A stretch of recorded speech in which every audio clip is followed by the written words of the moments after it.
On February 9, 2004, a 21-year-old nursing student named Maura Murray crashed her black 1996 Saturn sedan on a remote stretch of Route 112 in the White Mountains of New Hampshire. A bus driver stopped to help. She told him she had called AAA and asked him not to call police. He called anyway. When officers arrived minutes later, Maura was gone. No footprints led away from the car in the snow. No signs of struggle. The vehicle was locked. 20 years later, she has never been found. Maura had left the University of Massachusetts Amherst that day without telling friends or family. She withdrew cash from an ATM. She packed clothing, textbooks, birth control, jewelry, and her favorite stuffed monkey into the car she had borrowed from her father. She drove north into the mountains. She crashed, and then she vanished. This is the unsolved disappearance of Maura Murray, one of the most discussed missing persons cases in America. But first, who was Maura, and why did she leave campus without telling anyone? Before we continue with this chilling story, we would like you to subscribe and tell us where you are watching us from in the comments section. It will encourage us to do more and also help the algorithm to suggest our video to more people who like unsolved cold cases like this one. Maura Murray was born May 4th, 1982. She was 21 years old in February 2004. She was a junior nursing student at the University of Massachusetts Amherst. She had chosen nursing because she wanted to help people, because she believed in care, in presence, in making a difference when it mattered most. Before UMass, she had attended the United States Military Academy at West Point. She spent 3 semesters there, training under strict discipline, pushing herself physically and mentally in ways most people never experience. She left after those 3 semesters, not because she could not succeed, but because she realized her path lay elsewhere. She transferred to UMass, found her calling in nursing, and poured herself into her studies with the same determination she had shown at West Point. Maura was intelligent. She was driven. She approached her work with focus and purpose. She was ambitious, not in a loud way, but in the quiet certainty that she could build something meaningful. She dreamed of a career where she could care for others, where her skills would matter in real moments. She was the kind of student professors noticed, the kind who asked thoughtful questions, who stayed late to understand, who wanted to get it right. She was close to her family, especially her sister Julie. The two shared a bond that ran deep. They talked often. They supported each other through the ups and downs of college life. Maura confided in Julie about her classes, her stresses, her small victories. Julie knew her sister's heart, knew the kindness beneath the discipline, the warmth beneath the drive. The family was tight-knit. They celebrated Maura's achievements. They stood by her when she made hard choices. They loved her fiercely. Maura loved the outdoors. She was an avid runner. She hiked whenever she could. The White Mountains of New Hampshire called to her. The trails, the elevation, the silence broken only by wind and her own breath. She found peace there. She found strength there. She returned again and again, drawn to the challenge and the stillness. She carried that love of movement, of nature, of pushing herself into every part of her life. Respectful archival photographs of Maura appear on screen. Images from her college years at UMass, running on campus paths, standing with friends, smiling in moments of ordinary joy. Other photos show her at West Point, uniform crisp, posture strong, eyes focused on the horizon. Gentle timelines trace her education. West Point from 2000 to 2001, UMass from 2001 onward, nursing program in progress. Images of the White Mountains fade in, snow-covered trails, open sky, the kind of places she felt most herself. These visuals are tender. They are not dramatic. They show a young woman who was intelligent, driven, close to family, ambitious, and full of life. Maura was more than her studies. She was more than her athletic pursuits. She was a daughter who called home. She was a sister who shared dreams. She was a friend who listened. She was someone who cared, deeply, quietly, consistently. She had plans. She had hopes. She had every reason to believe the future was hers to shape. On February 9th, 2004, Maura left campus without telling anyone.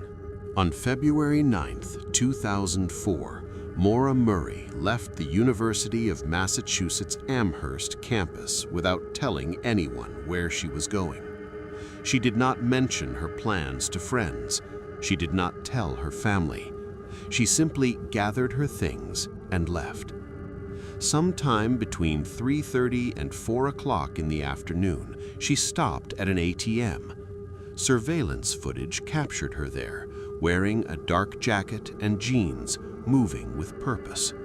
She withdrew approximately $280 in cash.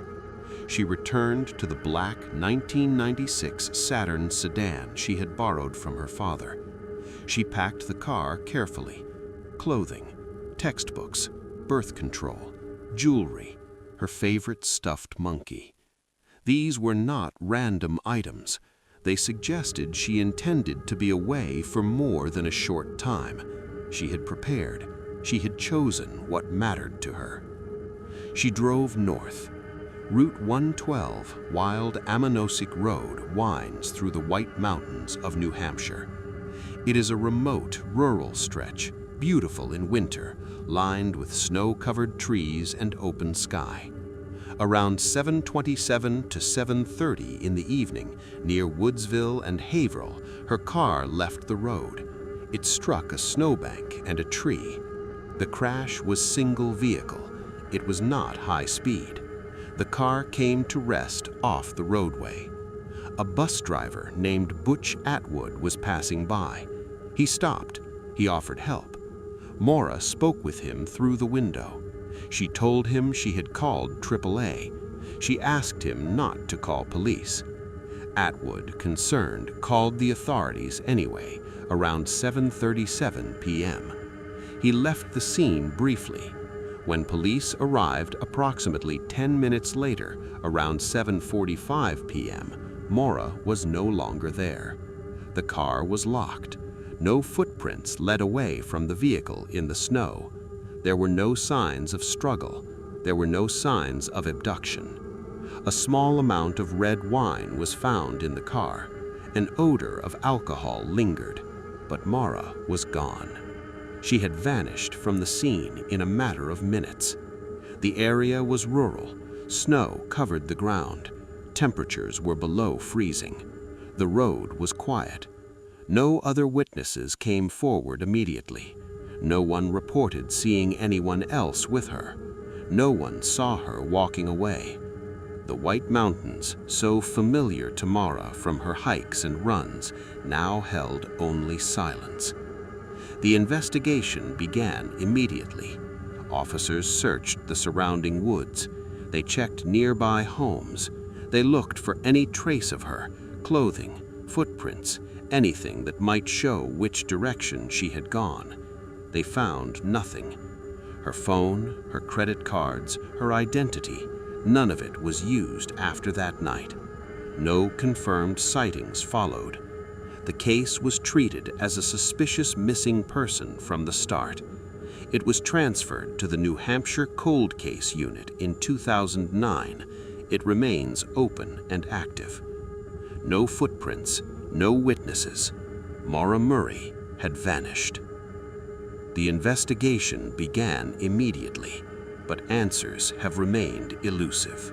The New Hampshire State Police and local authorities arrived at the crash scene on Route 112 within minutes of Butch Atwood's call on the evening of February 9, 2004. They secured the area along the rural highway. They examined the black 1996 Saturn sedan Maura had been driving, borrowed from her father, now resting against a snowbank and a tree after leaving the road. The car was locked. No footprints led away from it in the fresh snow. There were no signs of struggle inside or outside the vehicle. No signs of abduction. A small amount of red wine was present. An odor of alcohol lingered. Officers searched the immediate surroundings. They checked nearby homes and properties along the road. They looked for any trace of Maura, clothing, belongings, anything that might show which direction she had gone. They found nothing. The response was thorough from the beginning. Search teams expanded outward. They combed the woods and surrounding terrain despite the winter darkness and cold. They interviewed Atwood again, taking his full account of the brief conversation with Maura. They spoke with anyone who had driven that stretch of Route 112 that evening. They reviewed Maura's actions earlier in the day, her withdrawal of cash from an ATM, her packing of clothing, textbooks, birth control, jewelry, and her favorite stuffed monkey into the car. They learned of a prior minor crash she had been involved in just days earlier in Massachusetts using a family car. They gathered every detail they could. They built a timeline. They followed every lead that surfaced in those first critical hours and days. But the challenges were immediate and formidable. This was 2004, before the widespread use of CCTV cameras in rural areas. Route 112 was remote, lightly traveled, especially in winter. No traffic cameras monitored the road. No nearby businesses or homes had surveillance that captured the scene. Maura's phone was not used after the crash. Her credit cards showed no activity. Her identity was never used again. The rural location meant fewer potential witnesses. The snow-covered ground preserved no clear footprints leading away. The car was locked, as if she had stepped out voluntarily. There was no evidence of another vehicle stopping or anyone forcing her from the scene. The absence of struggle or abduction signs left investigators without a clear direction. Was she injured and disoriented? Did she walk away seeking help? Did someone she knew arrive? The questions multiplied. The answers did not. The investigation continued.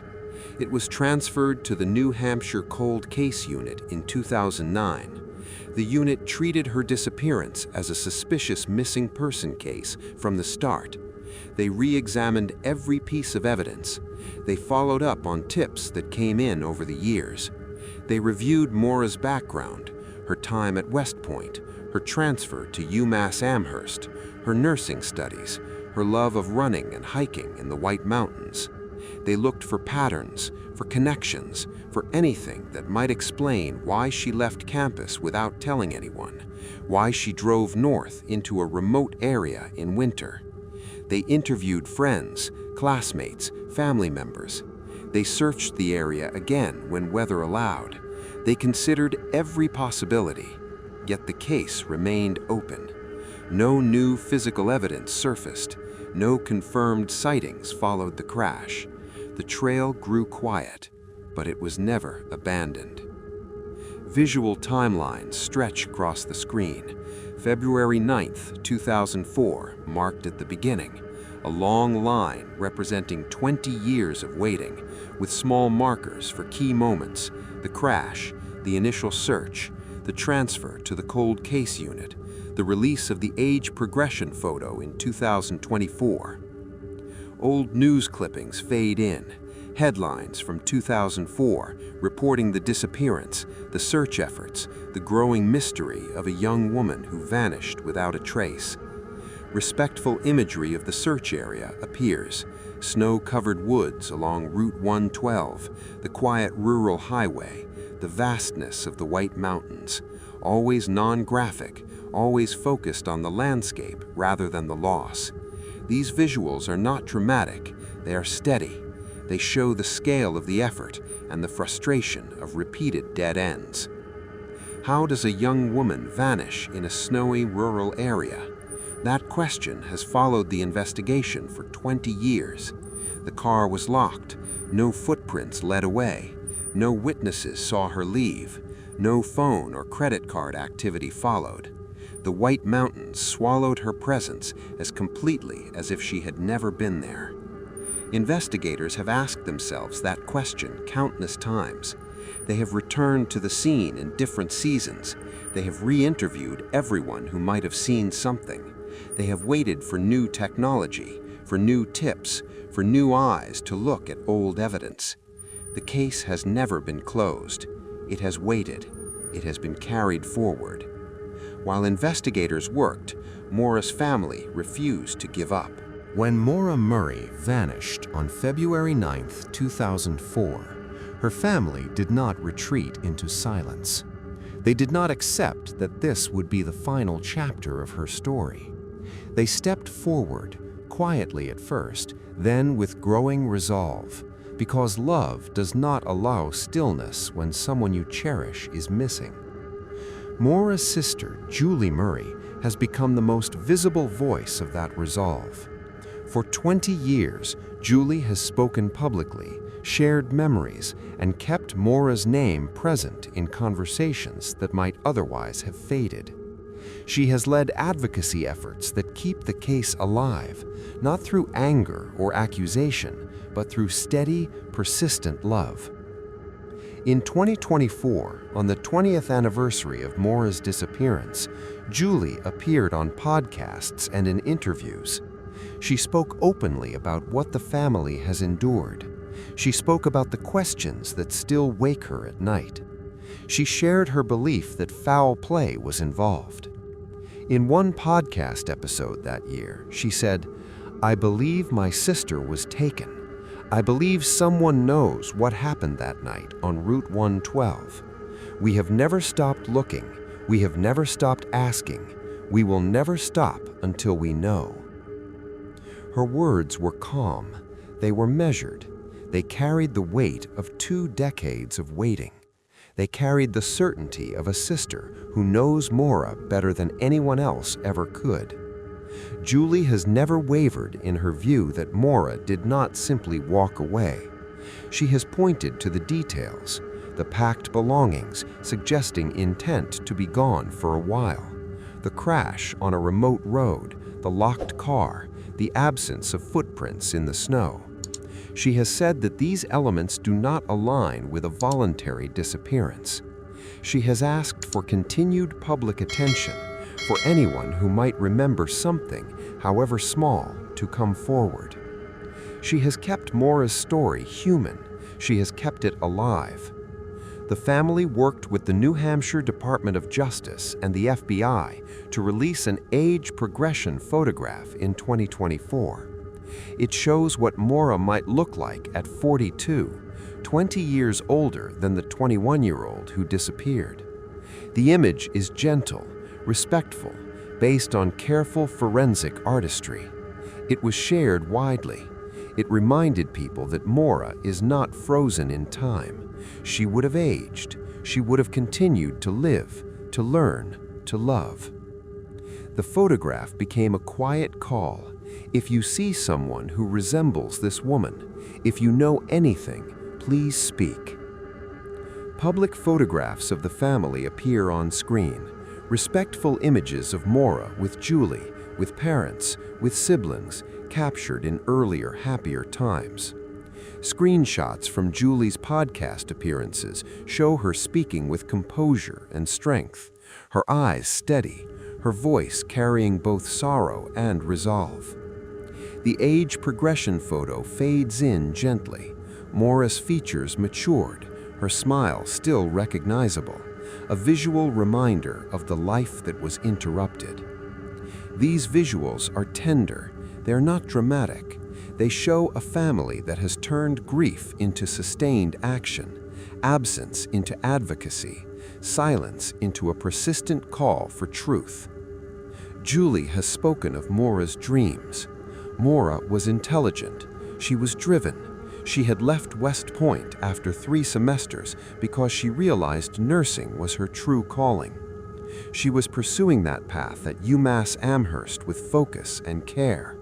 She loved running and hiking, especially the White Mountain trails that drew her north that February day. Julie remembers her sister's laughter, her warmth, the way she made others feel safe and seen. She remembers the stuffed monkey Maura packed that day, her favorite, a small piece of comfort she carried with her. Julie keeps those memories close. She shares them openly. She refuses to let Maura become only a mystery. She keeps her a person, beloved, remembered, missed. The family has never stopped seeking justice and closure. They have worked with the New Hampshire Cold Case Unit. They have cooperated with every request for information. They have kept the case in the public eye through interviews, through social media, through the age progression photo released for the 20th anniversary. They have done this not out of bitterness, but out of love. They have done this because Maura mattered, because her disappearance left a hole that time cannot fill, because they believe someone, somewhere, knows what happened on Route 112 that night. Even after 20 years, new hope has emerged. Maura's story leaves us with important reflections. In 2024, on the 20th anniversary of Maura Murray's disappearance, the New Hampshire Department of Justice and the Federal Bureau of Investigation released an age progression photograph. It showed what Maura might look like at 42, 20 years older than the 21-year-old nursing student who vanished on February 9, 2004. The image was created with care and forensic artistry. It preserved the features that defined her, her eyes, her smile, the shape of her face, while allowing time to touch them gently. It was not a prediction, it was a possibility, a reminder that Maura should have lived those 20 years. She should have finished her nursing degree. She should have walked more trails in the White Mountains she loved. She should have laughed with her sister Julie, celebrated with her family, built the life she was beginning to shape. The photograph was shared widely. It appeared in news reports, on social media, on posters and websites. It asked the world to look again, to consider whether someone resembling this woman had crossed their path in the years since. It carried the same message the family had carried all along. Maura is still missing. She is still loved. She is still worth searching for. The 20th anniversary brought renewed coverage. Podcasts revisited her story. News outlets reflected on the case. Documentaries and segments aired. The age progression photo became a focal point, seen by millions, shared by thousands. It sparked new conversations. It prompted new tips to the New Hampshire Cold Case Unit. It reminded people that time does not close a file when a loved one is still missing. The case remained active. Investigators continued their work, reviewing old leads, examining new information, keeping the door open for any detail that might fit. No major developments emerged in 2025 or early 2026. No new evidence surfaced that changed the direction of the investigation. But the case did not fade. It did not grow quiet. Public interest continued. Reddit communities, r/Maura Murray, r/Unresolved Mysteries, remained active. Discussions turned over every known detail again and again. YouTube channels explored theories, timelines, interviews. Podcasts examined the crash on Route 111, the bus driver's account, the locked car, the absence of footprints in the snow. The story stayed alive because people cared. because families cared, because Maura mattered. Julie Murray has been at the forefront of that care. She has spoken publicly for years. She has shared memories of her sister, the intelligent young woman who left West Point to pursue nursing, who loved running and hiking, who packed her favorite stuffed monkey when she left campus that February day. Julie has said she believes foul play was involved. She has said the circumstances do not align with a voluntary disappearance. She has said the family seeks justice and closure, not speculation, not accusation, but truth. In 2024, she appeared on podcasts and in interviews. Her voice was steady. Her words were measured. She spoke of Maura's dreams, Maura's warmth, Maura's connection to her family. She spoke of the 20 years of waiting. She spoke of the hope that still lives. She asked people to keep looking, to keep listening, to keep remembering. Respectful family photographs appear on screen, images of Maura with Julie, with parents, with siblings, captured in moments of laughter and ordinary joy. Screenshots from Julie's podcast appearances show her speaking with composure and strength, her eyes steady, her voice carrying both sorrow and resolve. The age progression photo fades in gently, Maura's features matured, her smile still recognizable, a visual reminder of the life that was interrupted. These visuals are tender. They are not dramatic. They show a family that has turned absence into advocacy, grief into a persistent call for truth. The case remains active with the New Hampshire Cold Case Unit. Investigators continue to follow leads as they arrive. They continue to review evidence. They continue to keep the file open. Public interest has not waned. Podcasts revisit the story. Reddit threads discuss every detail. YouTube videos analyze the timeline, the crash, the bus driver's account, the locked car, the silence that followed. The 20th anniversary in 2024 brought renewed attention. The age progression photo reminded the world that Maura would be 42 today. She would have finished nursing school. She would have cared for patients. She would have run more trails. She would have lived. The search continues. It continues in the quiet work of investigators. It continues in Maura's voice. It continues in every person who shares Maura's story. It continues in the hope that one day someone will come forward with the piece that has been missing for 20 years. Maura's story leaves us with important reflections. 20 years have passed since the evening of February 9, 2004, when Maura Murray's car came to rest off Route 112 in the White Mountains of New Hampshire.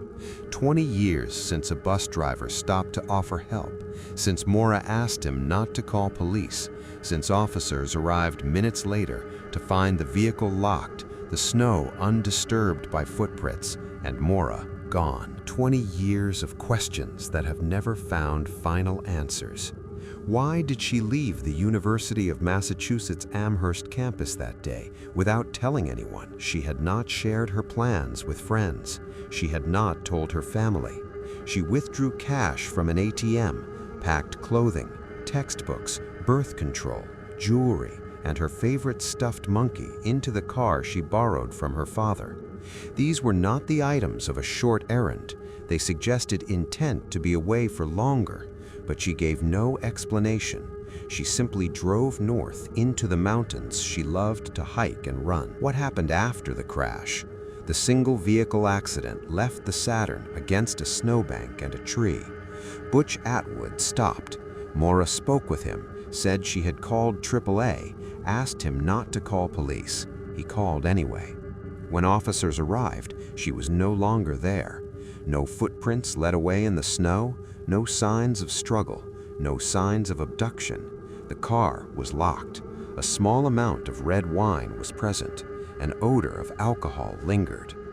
The White Mountains are vast, remote, and unforgiving in February. Did she walk away seeking help? Did she become disoriented in the cold and darkness? Was she taken by someone who arrived in those few minutes? The possibilities remain open. Foul play has been considered. Voluntary disappearance has been considered. Accident in the surrounding woods has been considered. None have been confirmed. None have been ruled out. Maura's story has become one of the most discussed missing persons cases in America because of the questions it leaves behind. It has been examined on Reddit, in podcasts, in documentaries, on YouTube channels, hundreds of videos exploring every detail. Theories abound. But the family has never sought speculation. They have sought truth. They have sought closure. They have sought the peace that comes when the unknown becomes known. Julie Murray, Maura's sister, has led that effort with grace and persistence. She has spoken publicly for years. She has shared memories of Maura, the intelligent young woman who left West Point to pursue nursing, who loved running and hiking, who carried her favorite stuffed monkey as a small piece of comfort. Julie has said she believes foul play was involved. She has said the circumstances do not align with Maura simply walking away. She has asked people to keep looking, to keep remembering, to keep sharing Maura's story. The power of family advocacy and public awareness shines through in this case. The New Hampshire Cold Case Unit has kept the investigation active. They have treated it as a suspicious missing person from the beginning. They have followed leads as they arrive.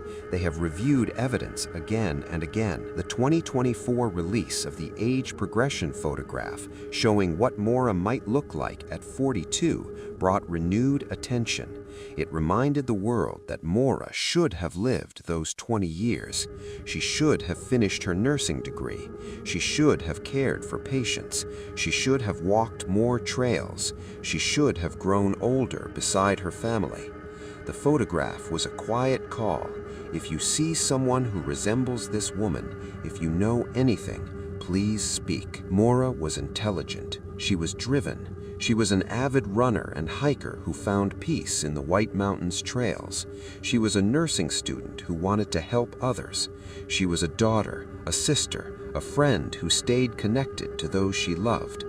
Her life was cut short before it could fully unfold, but it was a life full of promise. It was a life that mattered deeply. Her family has kept that life present. They have kept her name spoken. They have kept hope alive. If this story has stayed with you, if Maura's intelligence, her adventurous spirit, her family's endurance, or the mystery of that snowy night has touched something in you, please consider taking one small step. If you have any information, even something that feels small or distant, contact the New Hampshire Cold Case Unit or the FBI tip line. Your detail might be the one that fits. Your voice might be the one that brings peace to a family still waiting. If you value thoughtful, true crime narration, real missing persons cases told with care for the people involved, and stories of family advocacy and hope, please subscribe to the channel. Turn on notifications so you do not miss the next case, the next update, the next moment when answers might come. Like this video if it brought something meaningful to you. Share it respectfully to help spread awareness and honor Maura's memory. In the comments below, feel free to share your thoughts, always with kindness and consideration for the family who still searches. Which cold case would you like us to cover next? Your suggestions help guide what we bring to you. Sources for this episode include the New Hampshire Department of Justice Cold Case Unit official page, the FBI VICAP Missing Persons listing, the official family website MauraMurrayMissing.org, and coverage from A&E, News Nation, and ABC News. Full links are in the description below. We will keep telling these stories, not to sensationalize, but to remember, to honor, to bear witness to both the loss and the long, steady search for truth. Some mysteries remain unsolved, but the search and a family's love never stops.